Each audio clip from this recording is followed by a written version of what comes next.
Hey, what is going on, everybody? Welcome to Upkick MMA, episode number 192. I am Brendan. UFC Fight Night, Rodriguez versus Lemos. We are going to cover the prelims here. If you're looking for the main event, including the rest of the main card, that's in the last video. This one's going to cover Miranda Maverick versus Shanna Young, Mario Bautista versus Benito Lopez, and the rest of the prelims. We're going to cover all those here. We're going to break them down round by round, although I'm going to let you in on a little secret. Not a lot of them went the distance, so there's not too much to break down. Before we get started real quick, I'd appreciate it if you do like this stuff, like the video, subscribe to the channel so you know when the next video is coming out. I break down all the UFC fights round by round every single time I go over controversial decisions, breakdowns, predictions, and that kind of stuff. So if you like any of that, subscribe to the channel so you know when the next video is coming out. Let's get started. All right, Miranda Maverick versus Shanna Young. This fight got less interesting the longer it went on, let me tell you. All right. So Young's coach cut her. Oh, something more. Most interesting thing about this fight happened before the fight. So Shayna Young was having problems making weight. She was off by like a pound and a half, and she went back to try and make the weight again. And Young's coach cut her hair, cut like 5 inches off her hair or whatever, so she could make weight. I don't think I've ever heard of that happening before. It's kind of interesting when you think about it. I mean, it makes sense now that I hear it, right? That you cut out hair weighs something, even though it's not a lot individually. You add up all your hair, yeah, it's. I guess it's enough. And she made weight. That's cool. Anyway, let's talk about the boring fight. So Maverick was swinging really big. She landed lefts pretty early. Still kind of raw with her hands, but she was doing enough. Young was landing some straight rights on the feet. They were going back and forth. I felt like Young was doing a better job on the feet. Maverick got the takedown and ended the round on top in mount, and then on the back with some ground and pound. I thought she took the first round easy, 10-9. 22-18 as far as total strikes go. A lot of those were on the ground, or two of them were on the ground coming from Maverick, but I felt on the feet, Young was doing a good job while they were up there. She was keeping it close, but Maverick really sealed the deal. Then we're going to go to round two. This is where the boring happens. Maverick got the takedown pretty early, and she spent the whole round like pretty much on top. Young wasn't doing anything off her back to kind of get off the ground. She spent 3 minutes and 39 seconds on her back. Maverick went for a sub and lost position. Young got up, and Miranda stayed on the body lock, got her down again. Young was really bad at staying on the feet in this. I had a 20-18, and then this last round, the total strikes were 19-5, but really that round was a total blowout. Young did absolutely nothing, spending virtually the entire time on bottom. 4 minutes and 8 seconds of domination through ground control for Miranda Maverick. She did keep trying to finish. She did go for submissions. She made Young go to worse positions. She kept working. She threw 70. She landed 79 total strikes. So obviously, she was striking on the ground. She landed 52 the round before. Dude, she was working on the ground, doing what she had to do. It's just there was, because they were ground strikes, all of them aren't going to be counted as significant. I understand that, but Maverick is good. She is. But everybody in this division, man, like she ranked? I don't know if she was ranked. No, she might be after this. No, maybe. I don't know. But she called out Molly McCann, who did break the top 15. So that is likely the fight that is going to happen next. You get what you ask for a lot of times in the UFC within reason. Obviously, if you're asking for the title shot after your first fight in the UFC, it's probably not going to happen, barring some crazy circumstances. Let us move on, shall we? By the way, if you're looking for a breakdown of a specific fight, the timestamps are down below. All right.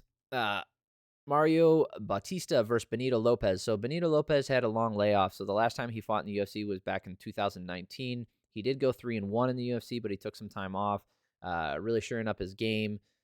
I thought he looked fine. I thought he looked okay, but Bautista just never let him go. They were trading low kicks early, and they were trading kicks to the body. Bautista was just landing the harder hooks to the body, and he was landing harder up top as well. Mario got the takedown, stayed on top, maintaining mount, and going for reverse triangles and arm bars, and he ended up getting the finish with 5 seconds left in the round. So Bautista was just a freaking freight train, refused to take a back step, kept moving forward, and just broke the guy.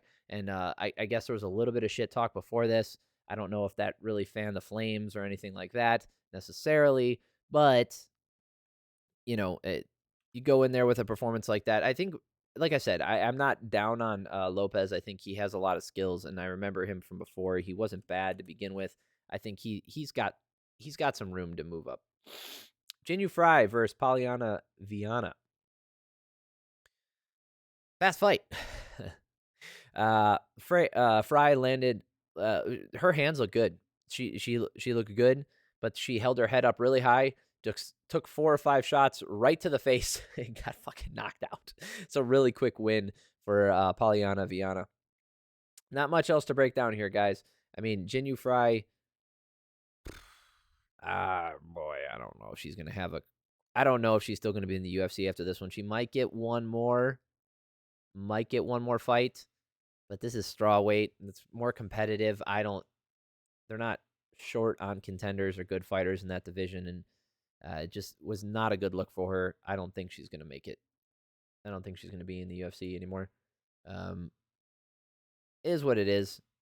You know, she seems dedicated and all, but she doesn't have what it takes. Liudvik Sholinian versus Johnny Munoz. Oh, look, we have a decision, so we have stuff to talk about here. Woof. Munoz was keeping really good distance with the kicks up the middle and using check hooks and a jab. Liudvik wasn't really able to get in range. He was kind of just following. Yeah, he did land 21 strikes. It was 38-21 in favor of Munoz. Munoz landed a really good left hand to end the round, and Liudvik really didn't do much offensively this round, to be honest. Like, the 21 strikes that he landed, where were they? Were they all to the legs? It just didn't feel like he landed anything. It really didn't. I don't feel like he landed that many significant strikes.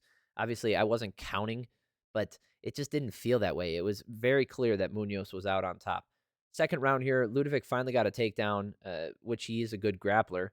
He finally did get a takedown, but he spent the whole time jockeying for position. Didn't really do anything offensive.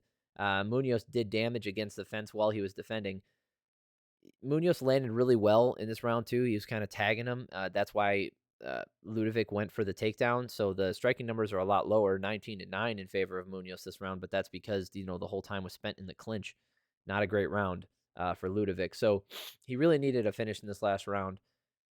Munoz got the takedown, taking some elbows in the process, but he did get the takedown here in this last round. I don't know why he went for one. Maybe he just felt like he had the advantage everywhere. Liudvik was loading up on right hands. He started landing a few, and then his pressure started to break down Munoz. Munoz was getting tired. He wasn't staying as sound on the feet. He wasn't staying sound defensively. He was getting caught by those big swinging right hands now. And then he did get a takedown to end the round. He did, but if you look at the striking numbers, by the way, this last round here was a real shit show when it came to like landing percentage as far as like striking numbers, 37% and 25%. But the totals, the landed strikes were in favor of Liudvik, 26-21. I know the control time went to Munoz in this last round for 1 minute and 20 seconds, but he really didn't do anything with it. It wasn't like he was landing a ton of damage down there, wasn't going for submission attempts. So I ended up giving him this last round. 2 of the judges didn't see that way. I agree with Saul D'Amato. I know that doesn't look good for me. But Saul D'Amato has been making good decisions lately. I've been bringing it up in the past couple weeks because I've noticed that he has made good decisions. Does that outweigh all the bad decisions he's made in the past? Absolutely not. Does it mean he's not going to make any in the future? No. But I'd like to give credit where credit is due. I feel like he has done a good job doing his job as a judge. Okay? Hearing his name always gives me pause if it's during a split decision, right? That thought hasn't gone away from me. But I will tell you that he's been getting it right pretty much every time lately. Not every time, but pretty much every time. And I mean, that's pretty good. All right. Jake Hadley versus Carlos Candelario. This fight was insane. So much output. Not insane as far as like both guys like in a slobber knocker and throwing sloppy shots. Just look at the fucking output. 123 total strikes thrown from Carlos, 116 from Hadley. Initially, early on, I felt Carlos was the better boxer. I thought he was landing at a better rate. He was doing a good job pressuring. Hadley was able to land leg kicks in the exchanges. But I felt like he was getting pressured against the fence and he wasn't able to unload the way he wanted to. And then later in the round, Hadley picked up the pace, and he was landing them with the hands. He was landing more now. He was pushing forward. Hadley landed some really nasty shots to the body, really hard ones. Looked like they were crumpling Carlos over just a little bit. In the final exchange of the round, Hadley really, I felt like he was outlanding him. I guess the striking numbers were in favor of Carlos, and if you gave that round to Carlos, it was close, man, because it really depends on, there was a ton to grade, right? This was not a hard one to score because there was lack of action. There was tons of action. It really came down to like each one of those significant strikes. How did you grade them? Do you think they were more damaging than other ones? Did you feel like Jake Hadley was trying to finish the fight more than Carlos was? If you graded the damage evenly, as far as like octagon control goes, um, darn, I don't have that. I don't have that here, do I? There wasn't any control time or anything like this. There was no takedowns, nothing. It was all on the feet. So it's it's weird. Normally, when you have this much output, you can make a good grade. Somebody will land a good shot. Someone's going to do more damage. But this was just so much output. It had the feeling of Zhang Wei Li versus the Boogie Woman. Why am I not remembering her name? Good grief, the first strawweight champion, or no, second strawweight champion. I can't. It doesn't matter. Joanna Jacek. Good grief. I can't believe I forgot that. Anyway, this had the kind of feel that fight had. Not that it's, was as exciting or anything like that. It was very exciting, and I think in a big atmosphere, I think people would have popped and gone crazy for it. What I mean is there was just so much activity and so much to score that it kind of overwhelms your senses. Like, especially when it's even, when it's going 1 for 1, 2 for 2, these guys are exchanging, moving forward and then moving back. Like, there was so much to grade that I feel like it's overwhelming, and it's hard to kind of put a stamp on who won that round when everything was even. So I gave it to Hadley, but I would understand if you gave it to Carlos. And then in the second round, though, Hadley kept up the pace, landing hard to the body, and it seemed like Carlos wasn't able to make the adjustment. He kind of continued what he did at the end of the last round, or this first round. Hadley had the momentum moving forward. It seemed like his game plan was starting to take effect, and his output was starting to wear down Carlos just a little bit, and that's all he needed. So Carlos ends up going for a takedown, but then he got trapped in a triangle choke, and he was taking elbows from Jake, even though he was on top. Jake was landing damage, throwing elbows in between his legs. Hadley ended up getting the sub with the triangle. It was super tight, and his output never stopped. Both these guys deserve a round of applause. No joke. This isn't me being silly. I mean it. Like, these guys really, they put it all out there. They worked their asses off. It was a fun fight to watch. Ton of information you can take from this one.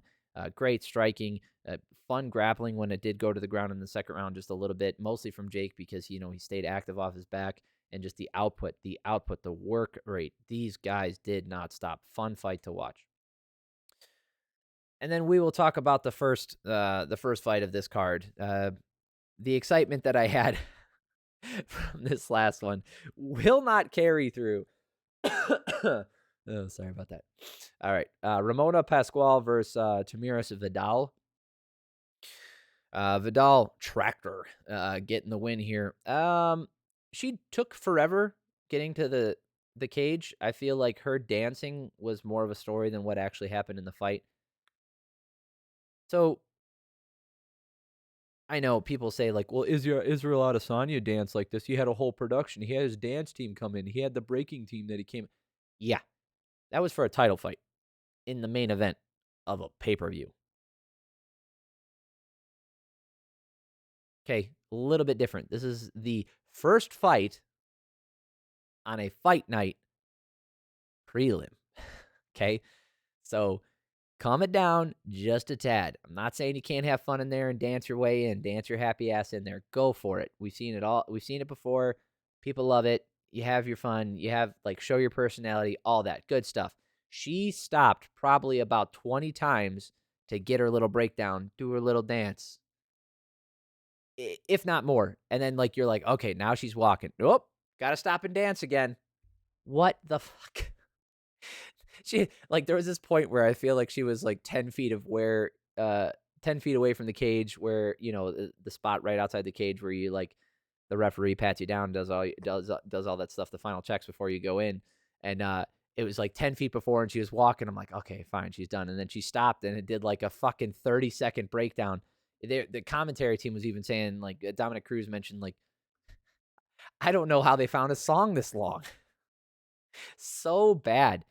Uh, that was the story of this fight because Pascual, I don't think she's had a win in the UFC. 3 losses in a row now. I will say about this, as far as Ramona Pascual, she looked to be in better shape for this fight. Even though she did miss weight at 135, this was the best I've seen her. It seemed like she was much leaner. She was much more physically fit and looked better to take on the challenge of an MMA fight. Whereas in the past, I felt like she was bloated. I did mention that. I think she fought at 145 as well. Definitely not the weight class for her. 135 is the weight class for her. She just needs to get her weight in check. Do I think she's going to have a UFC career after this? Probably not. She, like, maybe she can make her way back, develop her skills. She's not explosive. She doesn't have some insane ground game. She's just a gritty fighter with a good chin. And in this fight, Vidal started with some really hard shots, really hard kicks, and Pascual landed some of her own. She was doing some good stuff. But then Vidal landed a jumping knee to the solar plexus, and Ramona went down. So she's not her body, like getting hit to the liver. You can't really train that, and maybe the weight cut has diminished her. Being dehydrated diminishes her body's ability to absorb blows. So I'm not going to hold that against her or anything. Obviously, if you get hit in the liver, right, it doesn't matter who you are, man. It doesn't matter. Doesn't matter. Your body has an autonomic response. You cannot control it, right? You can mitigate it by trying to like move around a little bit or something, but your body shuts down. Your liver acts like a balloon, and when one side gets compressed, the other side expands and it hits a nerve. And then by doing that, your body, like, it's not even like I've been hit there before. It's not painful, or you don't lose consciousness, and it's not painful like a hurt joint, or like an arm bar or anything like that, or a choke or a neck crank rather, um or like a broken nose or something like that. All of those things cause pain, and you feel it, and it's awful, and it's like getting punched in the nose over and over again. It sends this shooting pain, like it feels like a spark, like hitting your face, like it's like a spark that shoots out from your nose, and it's hard to explain unless you've had it happen to you. And getting hit repeatedly in the same spot over and over again, like the leg, getting leg kicked over and over again, it just causes so much damn pain. And it just that you've probably had experience before where someone punches you in the arm and then they'll punch you in the exact same spot again. It hurts. It really does, because it like fills with blood and it gets sensitive and all this other stuff. That's not what this is. When you get hit in the liver, you shut down. That's the best way. They explain it like that because that's the best way to explain it. It's like hitting, when you get hit in the chin, it doesn't hurt the same way as it does getting hit in the nose repeatedly and you just get knocked out. It's just like a light switch. You just go off, right? So it's not the same, but it's kind of like that, but for the rest of your body. So you're fully conscious, but you can't do anything about it. Your body just goes, yeah. Like, it's so weird. It does hurt. Like, getting hit hurts, right? It never gets better, but it's not the same thing. It's not the same kind of pain. It's like you have no control. Your body's just like, we're not doing this anymore. Just like you have no control when you get knocked out. Like, you don't have control over what your brain's doing to the rest of your body. Your brain's just like, nope, we're done, man. Whatever you're doing, no more of that. Can't do it. So I'm not going to hold that against her. But does I never saw anything from her that shows me she has the talent to be an excellent fighter. I never saw anything from her that shows me that she's going to be a success in this division, or well, in the 145 or the bantamweight division. I think at 145, even though that she shouldn't be in that division because it doesn't exist anyway, I think she could be more competitive because that division sucks and they're just scrounging around at diners and random gyms to bring people in like, hey, you look like you could be 145 pounds. You want to come fight for the UFC? That's what it seems like. So the talent pool is just not there in that division. 135 is kind of thin as well.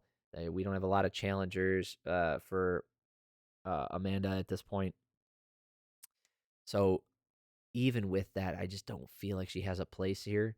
Uh, like I said, she does have a chin. I've seen her get tagged quite a bit, and I think once she gets her body kind of acting right, being at a lighter weight and naturally holding it a little bit better, because losing weight, your body doesn't want to keep it that way forever, right? It takes like 6 months for proper adaptation for your body to reach it's called homeostasis. It takes a long time for your body to say like, oh, we're 140 pounds now. This is how much I want to weigh. This is how much we weigh, and this is how much I'm going to keep it at. That's why people have a problem like when they're trying to gain muscle, or people trying to have problems trying to lose weight. They either can't gain the muscle, or they lose weight and then they gain it right back because their body isn't used to holding it. You got to maintain it for a long period of time before your body gets comfortable and it adapts to it. And because of that, she might have, a weakened immune system. She might have her organs might be sensitive, like her liver might not be as durable. She might be experiencing a lot of other issues because, she cut weight. And obviously she didn't make weight, so she's trying to cut it. And so that affects your body as well in a lot of negative ways. Weight cutting's stupid. So with all that being said, I know I've spent a lot of time on something that like has nothing to do with the fight itself, because the fight, there was nothing to break down. It's like, it's more of just like a general statement for a lot of fighters in these divisions. 135, 145, heavyweight for the men's side. Just the talent isn't there all the way through the pool. Like there's just the talent pool. We just don't have to pull from, right? And then it even gets thinned out more when we talk about different organizations pulling people in. So not only do we not have enough women who are physically fit, who are this size anyway, and then who also are doing something that would give them a propensity to be successful in MMA. So like they wrestled or they do jujitsu or something like that. So not only do you have like the biological talent, like the biological pool of women who are generally lean at 145 pounds or 135 pounds, that's pretty small, right? Most women aren't that big, so it shrinks it down quite a bit. And then now you have to shrink it down because of sport of choice, or sports in general, and then sport of choice that has a carryover to MMA. And now you're going to even thin it out by diluting the talent pool into other organizations.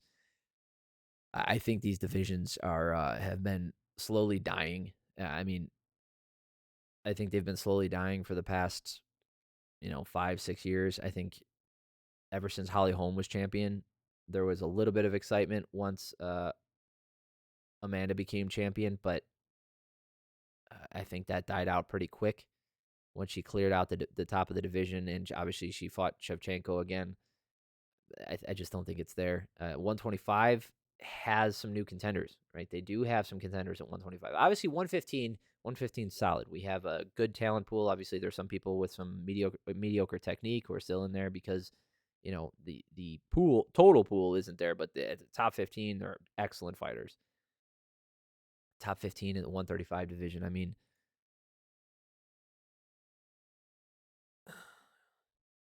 top 15 in 135.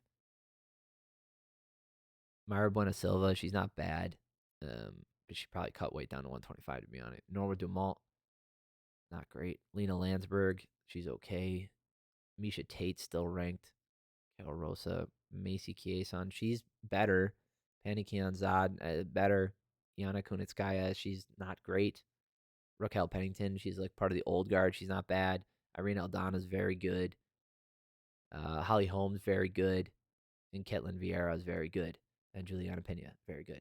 So here you got, I would say, 7 or 8 really good fighters in this division.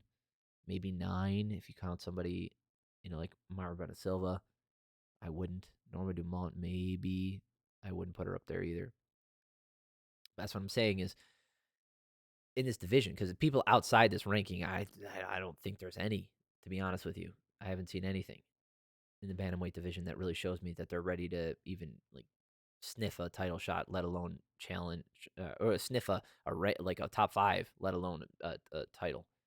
Once you get to when you go down to 125 here, you look at some of the Casey O'Neill's not. Yeah, okay. Macy Barber's an up and comer, not bad. Tracy Cortez, she's had her up. I not high on her. Everybody else is. Cynthia Calvillo, she was hot for a while. Molly McCann busted in there. She's fun to watch. Jennifer Maya, not bad. I think she's challenged for the title. Viviana Araujo, she's good. Jessica Andrade, good. Yeah, so I think top 15. You probably got like 12 really good fighters in the flyweight division, and then obviously strawweight. I think everybody in here has something excellent about them. There's people outside the top 15 in strawweight that have excellent fights. They're excellent. They have great striking, great grappling, excellent cardio, modern striking, modern technique. A lot of really good stuff at strawweight. So that's my aside here, is that she might keep her job. Pascual might keep her job because, yeah, she's lost 3 in a row, but these are pretty shallow divisions. She's 6-5, but that doesn't mean much in these divisions. She could be fine and stay here. So maybe I'm wrong, but I don't think she's gonna have a UFC career after this. Unless she makes some crazy. Oh, she's not even that young. No, she's my age. So like, if she was younger and she had these skills, maybe. She's not old by like human standards, right? She's not an old person or anything like that. I just mean for MMA, being in your 30s, I don't know how much technique you're really developing, how much you're changing. All right, that is it. That is it for this one. Let me know if you guys made it this far. I really appreciate it. I do subscribe to the channel so you know when the next video is coming out. Like I said, I break down every single fight. I give my takes on stuff. I talk about controversial decisions, like I do fight breakdowns a little bit, or like future breakdowns and predictions. I try to stay away from predictions too much because I think they're kind of silly. So thank you. If this is the last video or the only video, if I say this all the time and I mean it, if this is the only video you're going to watch from me from this weekend, you are a weird hardcore fan. You want to watch breakdowns of prelims, but you don't want to watch me you want to watch me talk about prelims, but you don't want to watch me about the main card. So I mean, I don't care. I'm weird. So, I'm glad you're here. But I appreciate it. It means a lot to me. And like I said in the last video, let me know if you want me to talk about Cage Warriors. If I see someone comment about Cage Warriors, I'll break it down. I just didn't see the hype about this one. So I kind of skipped this one and I focus on the UFC. So I also was busy cleaning up. I know it doesn't look like it, but I was cleaning up my room up here. So I appreciate y'all. It means a lot to me. Thank you guys for spending your time with me. Thank you for your time. It means a lot. I love y'all. Have a great week.